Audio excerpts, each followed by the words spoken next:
Hello everyone, welcome back to your own channel. आज हम करने जा रहे हैं आपकी वर्कशीट नंबर 80 विषय विज्ञान कक्षा 10। हमारी डेट 2 फरवरी के लिए। तो चलिए शुरू करते हैं। आज की वर्कशीट में हम आपका जो चैप्टर है विद्युत, उसी को रिवाइज करेंगे, उसकी पुनरावृत्ति हम करेंगे। ठीक है, तो सबसे पहले आती है विद्युत। देखो, विद्युत धारा, विद्युत आवेश, ये क्या है? आपने देखा होगा जो विद्युत आवेश है उसमें वो दो तरीके के होते हैं। चार्ज जो होता है, एक तो पॉजिटिव होता है धनात्मक, एक नेगेटिव होता है ऋणात्मक, है ना। जो धनात्मक होता है वो क्या होता है? जिसमें इलेक्ट्रॉन देते हैं, ठीक है, इलेक्ट्रॉन की हानि जिसमें होती है। ऋणात्मक क्या होते हैं? जो इलेक्ट्रॉन का लाभ, जो इलेक्ट्रॉन लेते हैं, ठीक है, ये धनात्मक और ऋणात्मक होते हैं। इसमें से भी जो आपका इलेक्ट्रिक सर्किट होता है उसके अंदर क्या होता है, जैसे ही आप इलेक्ट्रॉन मान लो इधर से इधर मूव कर रहे हैं, ठीक है ना, इलेक्ट्रॉन इधर से इधर जा रहे हैं, उसके अपोजिट डायरेक्शन में क्या जाते हैं? जो धनात्मक आवेश है वो जाता है। ठीक है, इधर माइनस वाला जा रहा है तो उस तरफ प्लस वाला जा रहा है। तो जो करंट होता है ना, विद्युत धारा का जो प्रवाह होता है वो इलेक्ट्रॉन की विपरीत दिशा में होता है। ठीक है, तो यह क्या है? देखो, विद्युत आवेश क्या है? ये किसी पदार्थ का मौलिक गुण है। अगर विद्युत आवेश गति में है तो वो विद्युत क्षेत्र व चुंबकीय क्षेत्र उत्पन्न करता है, और अगर विद्युत आवेश विराम अवस्था में है तो विद्युत क्षेत्र उत्पन्न करता है। सिर्फ यहाँ पे विद्युत क्षेत्र और चुंबकीय क्षेत्र दोनों करेगा, और यहाँ पे विद्युत क्षेत्र उत्पन्न करेगा सिर्फ। ठीक है, जो विद्युत आवेश है उसका एसआई मात्रक क्या है? कूलाम है। और जो विद्युत आवेश है उसका न्यूनतम आवेश, सबसे छोटा जो आवेश है वो इलेक्ट्रॉन है। जो एक इलेक्ट्रॉन है उस पर कितना आवेश होता है? -1.6 इंटू 10⁻⁻19 कूलम। ठीक है, सो जो एक कूलम है वो बराबर होता है 6.25 इंटू 10⁻18 इलेक्ट्रॉन पर जो आवेश होता है उनके बराबर। ठीक है, इसका सूत्र क्या होता है? किसी पदार्थ पर आवेश इसके इलेक्ट्रॉन के आवेश के गुणात्मक समायोजन होता है। मतलब क्या होता है? जो इलेक्ट्रॉन है, ई है, इलेक्ट्रॉन पे जो आवेश है उसका मल्टीपल होता है। ठीक है, उसको किसी से गुना करते हैं तब हमारे पास क्या निकलता है? क्यू निकलता है। ये फॉर्मूला होता है। ठीक है, तो ये तो डायग्राम्स के हिसाब से पूरे एक बार रिवाइज किया हुआ है। अब देखो, कुछ छोटी छोटी चीज़ें हैं आपकी जो नेक्स्ट वर्कशीट है उसमें भी ये आएगा। ये तो सिर्फ शुरुआत है। ठीक है, वैसे तो आप इसको अच्छे से पहले कर चुके हैं, बट फिर भी एक बार मोटा मोटा रिवाइज कर लेते हैं फटाफट। उसके बाद आता है स्थैतिक विद्युत, स्टैटिक इलेक्ट्रिसिटी, और विद्युत धारा जो करंट इलेक्ट्रिसिटी है वो क्या होती है? जो स्थैतिक विद्युत विराम अवस्था में स्थित विद्युत आवेश से संबंधित है, जबकि विद्युत धारा गतिमान विद्युत आवेश से संबंधित है। कहने का मतलब है स्थैतिक विद्युत क्या होता है? जब विराम अवस्था में जो विद्युत आवेश है, जो आवेश है वो विराम अवस्था में होता है।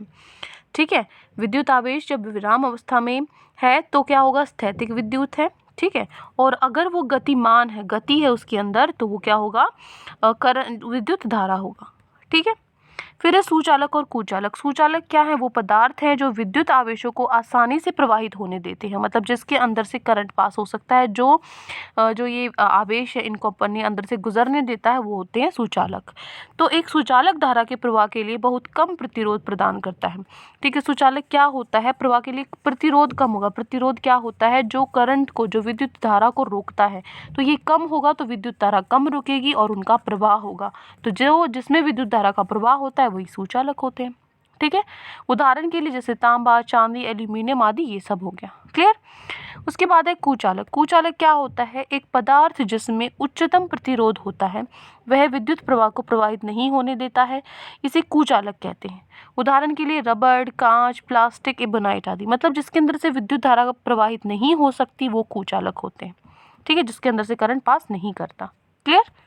Now moving to our question. तो आज की वर्कशीट में आपको 4 प्रश्न आपको दिए गए हैं, एक एक करके इनको कर लेते हैं फटाफट से।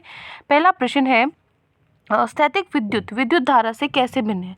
देखो, स्थैतिक विद्युत विराम अवस्था में स्थित विद्युत आवेश से संबंधित है, जबकि विद्युत धारा गतिमान विद्युत आवेश से संबंधित है। ठीक है, क्या होता है? जो स्थैतिक विद्युत है वो विराम अवस्था में होते हैं आवेश तब होता है, और अगर वो गतिमान में होते हैं तो विद्युत धारा होती है।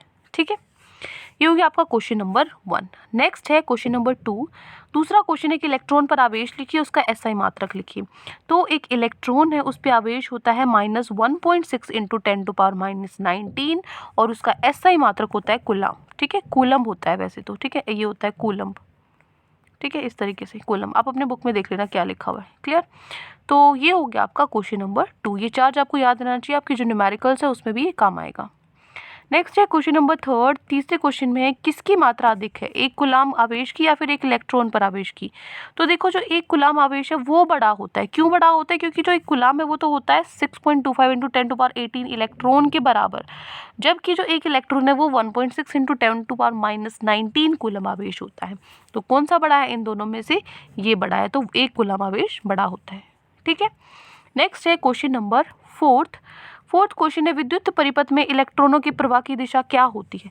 तो देखो जो परंपरागत रूप से विद्युत परिपथ में इलेक्ट्रॉन का प्रवाह धनात्मक आवेश और विद्युत धारा के प्रवाह के विपरीत दिशा में माना जाता है। इलेक्ट्रॉन की दिशा कौन सी होती है? जो धनात्मक आवेश है, जो प्रोटॉन होते हैं, उनकी अपोजिट, उनके विपरीत होती है। और जो विद्युत धारा, अगर करंट इस तरफ है तो इलेक्ट्रॉन इस तरफ प्रवाह हो रहे होंगे। ठीक है ना। करंट जो विद्युत धारा है उसकी विपरीत दिशा में प्रवाह होती है। ठीक है। सो ये हो गया आपका क्वेश्चन नंबर 4। तो ये 4 क्वेश्चन आज आपकी वर्कशीट में गिवन थे। आई होप आपको अच्छे से समझ में आ गए हैं। कोई भी डाउट है किसी भी क्वेश्चन में तो कमेंट सेक्शन में मुझसे पूछ सकते हैं। और अगर आपको लेक्चर अच्छा लगे तो चैनल को सब्सक्राइब कर सकते हैं, वीडियो को लाइक कर सकते हैं। आज के लिए इतना ही, मिलते हैं नेक्स्ट वीडियो में। Till then take care, bye bye.